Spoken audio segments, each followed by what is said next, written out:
Arthur Schopenhauer vivió gran parte de su vida como un testigo desfasado de su época. Desde joven, experimentó un sentimiento de extrañeza frente al mundo que lo rodeaba, no solo frente a las ideas dominantes de su tiempo, marcadas por el optimismo racionalista y el idealismo hegeliano que tanto despreciaba, sino también frente a su entorno más íntimo, familiar y académico. Mientras la mayoría de los filósofos de su generación buscaban pertenecer al sistema, él se dedicó a desmontarlo. Lo miraban como un excéntrico, un pesimista radical, y no es difícil comprender por qué. Su carácter áspero, su convicción de que la vida es esencialmente sufrimiento y su desprecio por la superficialidad social lo mantuvieron al margen de la aceptación general. En su infancia, Schopenhauer fue educado por un padre severo y exigente, un comerciante acomodado que no compartía ningún entusiasmo por la vida filosófica. A su juicio, lo esencial era la vida concreta, los negocios, el dinero, el comercio. Por eso educó a su hijo para ser un hombre de mundo, lo llevó a viajar por Europa desde temprana edad y lo preparó para seguir sus pasos en el ámbito mercantil. Schopenhauer cumplió con este mandato con obediencia inicial, pero no con verdadera convicción. Tras la muerte de su padre, presuntamente por suicidio, dejó atrás aquel camino impuesto y se lanzó con determinación a la vida intelectual. Sin embargo, esa primera etapa dejó huellas, el vínculo con lo práctico, con lo útil, con el mundo real, siempre estuvo atravesado en él por una tensión entre imposición externa y rechazo interior. Quizá por eso desarrolló esa mirada amarga sobre los deseos y las pulsiones del ser humano, que para él siempre escondían una voluntad ciega y sufriente. Pero si el padre representaba la rigidez del deber, la madre representó una forma distinta, más insidiosa, de distanciamiento. Johanna Schopenhauer era una mujer de letras, reconocida en los círculos culturales, una mujer que admiraba el ingenio, la conversación, la fama. Organizó salones literarios y cultivó relaciones con figuras destacadas, como Goethe. Desde la niñez, Arthur creció bajo la sombra de esta madre brillante pero distante, cuya atención estaba puesta más en su éxito social y literario que en las necesidades emocionales del niño. Cuando Arthur, ya adulto, intentó acercarse a Johanna, no como un niño dócil, sino como un pensador que buscaba reconocimiento y respeto por su obra y profundidad, encontró en ella una barrera. Para ella, ese cambio fue difícil de aceptar. No pudo ver en su hijo al intelectual serio y profundo que él era, sino que lo juzgó como soberbio y amargado, incapaz de encajar en el mundo que ella valoraba. Esa falta de sintonía culminó en un corte definitivo. Ella no lo respetaba como él necesitaba ser respetado, y él, por su parte, la consideraba frívola y obsesionada con las apariencias, incapaz de comprender la seriedad de su pensamiento. La ruptura fue total y duradera. Aquella decepción dejó una marca profunda. Ni siquiera el amor materno, ese que la mayoría cree garantizado, pudo ofrecerle comprensión genuina. Tal vez fue en ese momento que Schopenhauer comenzó a intuir una verdad que lo acompañaría toda la vida, que el afecto no basta, que el amor, si no va acompañado de respeto, puede ser una forma de desprecio encubierto. No es difícil ver cómo estas experiencias personales alimentaron su reflexión posterior sobre la diferencia entre ser amado y ser respetado. En Consejos y Máximas, escribe que el amor de los demás suele ser egocéntrico, y que para conseguirlo, uno debe rebajarse a su nivel. En cambio, el respeto no se mendiga. Es más difícil de alcanzar, pero también más auténtico, porque surge del reconocimiento del valor interno, no de la simpatía ni del agrado. En la sección 25 de Consejos y Máximas, Schopenhauer aborda la cuestión de la diferencia entre ser amado y ser respetado por otras personas. Esto es lo que escribe. La Rochefoucauld hace una observación sorprendente al decir que es difícil sentir una profunda veneración y un gran afecto por una misma persona. Si esto es así, tendremos que elegir si lo que queremos de nuestros semejantes es respeto o amor. El amor de los demás siempre es interesado, aunque de formas muy distintas, y los medios para obtenerlo no siempre son del tipo que nos haría sentir orgullosos. Un hombre es amado por otros principalmente en la medida en que modera su exigencia sobre su simpatía y su inteligencia, pero debe hacerlo genuinamente, sin fingimiento, no simplemente por tolerancia, que en el fondo es una forma de desprecio. Esto recuerda una observación muy acertada de Helvetius, que dice: La cantidad de inteligencia necesaria para agradarnos es una medida muy precisa de la inteligencia que tenemos nosotros mismos. Con estas observaciones como premisa, es fácil sacar la conclusión. Considero que por el bien de quienes siguen esta reflexión, la conclusión es que para ganar el amor de los demás, debemos moderar nuestras exigencias respecto a su afecto e intelecto. En otras palabras, debemos rebajarnos a su nivel intelectual y no pedirles demasiado. Es decir, ser amado implica, precisamente, haber sacrificado parte de tu integridad y poder intelectual. Schopenhauer continúa. Por otro lado, con el respeto ocurre exactamente lo contrario. Se arranca de los hombres a regañadientes, y precisamente por eso, en su mayoría, se oculta.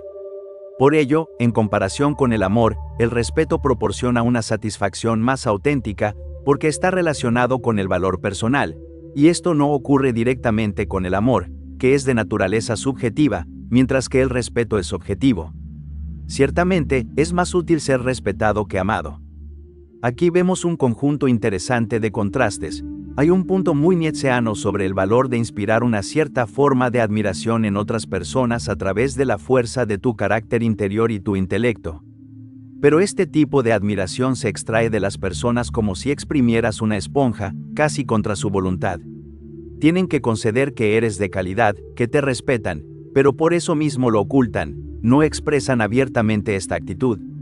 Eso parece una observación con la que Nietzsche, el psicólogo, podría haber estado muy de acuerdo. El amor, por otro lado, según dice, es interesado cuando proviene del pueblo. Así que para que sientan afecto por ti, necesitas no exigirles demasiado ni emocional ni intelectualmente, necesitas, realmente, rebajarte a su nivel. Es evidente que entre respeto y amor, Schopenhauer sugiere preferir el camino más difícil, el de ser respetado, ser una persona de verdadera calidad, cuya excelencia despierte esta reverencia por parte de la gente, aunque no necesariamente su afecto o su amor. Otro contraste útil sería con Maquiavelo y su observación sobre ser temido y ser amado. Tanto Schopenhauer como Maquiavelo parecen apoyarse en la premisa de que la gran mayoría de la gente simplemente es mala. Y esa maldad impulsará su comportamiento y su forma de amar, por lo tanto, el sabio necesita entender esto y ajustar sus expectativas en consecuencia. En la sección 29 de Consejos y Máximas, Schopenhauer profundiza en esto al señalar que los hombres de carácter noble suelen carecer de la astucia práctica que tienen aquellos de carácter bajo. Esta falta de sagacidad, especialmente en los jóvenes con grandes dones, los hace vulnerables al engaño, pues tienden a juzgar a los demás desde su propia integridad. Para Schopenhauer, esto sucede porque los individuos excepcionales, al no encontrar referentes externos comparables, suponen erróneamente que los demás actuarán como ellos lo harían. Esto es lo que escribe. A menudo sucede que las personas de carácter noble y grandes dones mentales muestran una extraña falta de sabiduría mundana y una carencia en el conocimiento del ser humano, especialmente cuando son jóvenes, lo que tiene como resultado que sea fácil engañarlos o inducirlos al error. Por otro lado, las naturalezas más comunes están más dispuestas y son más exitosas para abrirse paso en el mundo. La razón de esto es que cuando un hombre tiene poca o ninguna experiencia, debe juzgar según sus propias nociones previas, y en asuntos que requieren juicio, una noción previa nunca está al nivel de la experiencia. Para las personas de carácter común, una noción previa no es más que su propio punto de vista individualista. Esto no ocurre con aquellos cuya mente y carácter están por encima de lo ordinario, pues es precisamente en este aspecto, su desinterés, donde difieren del resto de la humanidad. Y como juzgan los pensamientos y acciones de los demás según sus propios altos estándares, el resultado no siempre coincide con sus cálculos. Parte de lo que Schopenhauer dice aquí es que la persona excepcional, al tenerse solo a sí misma como referencia, juzga a los demás y establece sus expectativas basándose en lo que él mismo haría en esas circunstancias. Y precisamente porque es fuera de lo común, comete errores de juicio. Esto ocurre especialmente cuando es joven y aún no tiene suficiente experiencia para comprender cómo el resto del mundo difiere de él. Schopenhauer continúa diciendo lo siguiente: pero si al final, un hombre de carácter noble llega a ver, ya sea como efecto de su propia experiencia o por las lecciones que aprende de otros, lo que en general puede esperarse de los hombres, es decir, que 5/6 de ellos están constituidos moral e intelectualmente de tal forma que, si las circunstancias no te obligan a relacionarte con ellos, es mejor que te apartes y te mantengas lo más lejos posible. Pese a ello, difícilmente llegará a tener una noción adecuada de su miserablemente mezquina y ruin naturaleza. Durante toda su vida tendrá que estar ampliando y ajustando la ya pobre estimación que tenía de ellos, y mientras tanto cometerá muchos errores y se hará daño a sí mismo. Schopenhauer advierte que no debemos sorprendernos si, en ocasiones, ciertas personas nos parecen razonables, virtuosas y hasta inteligentes.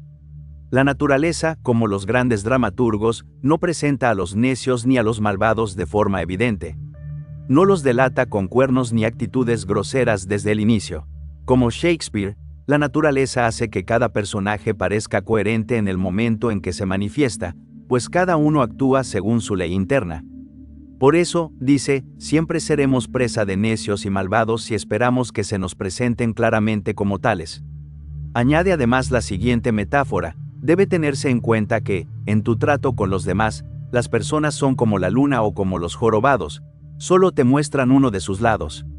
Todo hombre tiene un talento natural para la imitación, para convertir su fisonomía en una máscara, de modo que siempre pueda parecer lo que en realidad solo finge ser.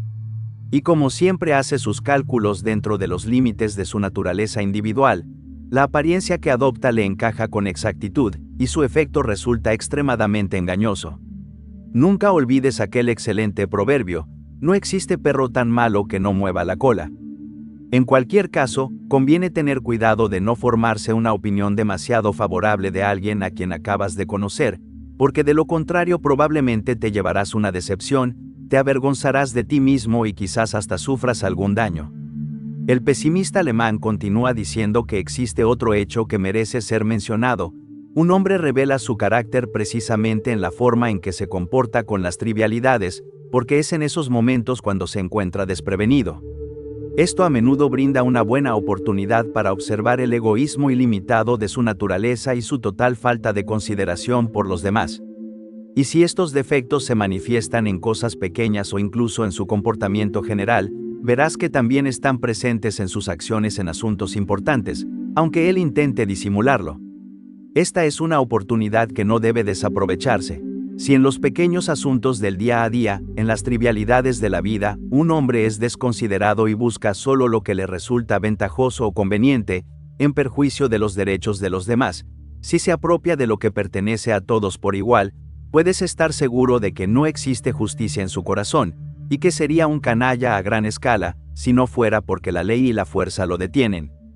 Quien no teme romper las normas dentro de su propio círculo privado, también romperá las del Estado cuando pueda hacerlo con impunidad. Esto recuerda aquel dicho común, que cita: no juzgues el carácter de un hombre por cómo trata al jefe, sino por cómo trata a la secretaria o al personal de limpieza, a quienes cree que no le aportan ningún beneficio.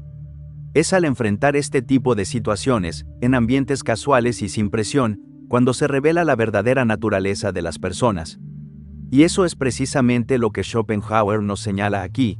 Ese comportamiento de irrespeto, disfrazado de amor, domina por completo la conducta humana. Si el hombre promedio estuviera constituido de tal forma que el bien en él predominara sobre el mal, entonces sería más recomendable confiar en su sentido de la justicia, equidad, gratitud, fidelidad, amor o compasión, antes que actuar sobre su miedo. Pero como ocurre lo contrario, y es la maldad lo que pesa más que el bien, el camino opuesto es más prudente. Es mejor y más recomendable apelar al respeto de las personas que confiar en su sentido de la justicia, gratitud o compasión, porque el hombre promedio es más malo que bueno. En la misma línea, el pesimista alemán continúa diciendo lo siguiente: si alguna persona con la que estamos vinculados o con la que tenemos que tratar muestra cualidades desagradables o molestas, solo tenemos que preguntarnos si esa persona tiene tanto valor para nosotros como para soportar exhibiciones frecuentes y repetidas de esas mismas cualidades en una forma cada vez más agravada. Perdonar y olvidar significa tirar por la borda una experiencia duramente adquirida. Si la respuesta a esta pregunta es afirmativa, no hay mucho más que decir, porque hablar sirve de poco. Podemos dejar pasar el asunto, pero debemos recordar que al hacerlo nos estamos exponiendo a que el agravio se repita. En otras palabras, si esa persona es tan valiosa para nosotros como para tolerar la repetición de su comportamiento molesto, debemos esperar que continuará molestándonos, y con mayor frecuencia. Si la respuesta es negativa, entonces debemos romper con ese estimado amigo de inmediato y para siempre, porque inevitablemente repetirá la ofensa, incluso aunque en ese momento parezca profundamente sincero en sus promesas de que no lo hará. Según Schopenhauer, reconciliarse con un amigo con el que se ha roto la relación es una forma de debilidad, y se paga el precio de ello cuando ese amigo aprovecha la primera oportunidad para hacer exactamente lo mismo que causó el distanciamiento. Es más, lo hace con mayor audacia, porque en el fondo sabe que no puedes prescindir de él. Y me parece que esto también podría aplicarse a parejas sentimentales que has dejado, descartado, y luego has retomado. Aquí Schopenhauer es categórico. El carácter es incorregible. No hay nada que un hombre no pueda olvidar, salvo a sí mismo. Cada uno actúa desde un principio interior que determina sus decisiones en circunstancias similares. Si deseas entender más esto, sugiere leer su ensayo premiado sobre la libertad de la voluntad, donde explica que no elegimos nuestro carácter y por eso no podemos cambiarlo. También advierte que no debemos esperar que una persona se comporte igual cuando cambien sus intereses. Las personas modifican sus actitudes con la misma rapidez con la que cambian sus beneficios. Por eso, si estás considerando darle un cargo a alguien, no escuches sus promesas. Aunque sea sincero, está hablando de algo que no conoce. No tiene experiencia de ese futuro comportamiento, por lo tanto, lo único que debes evaluar es su carácter. Todo lo demás son apariencias.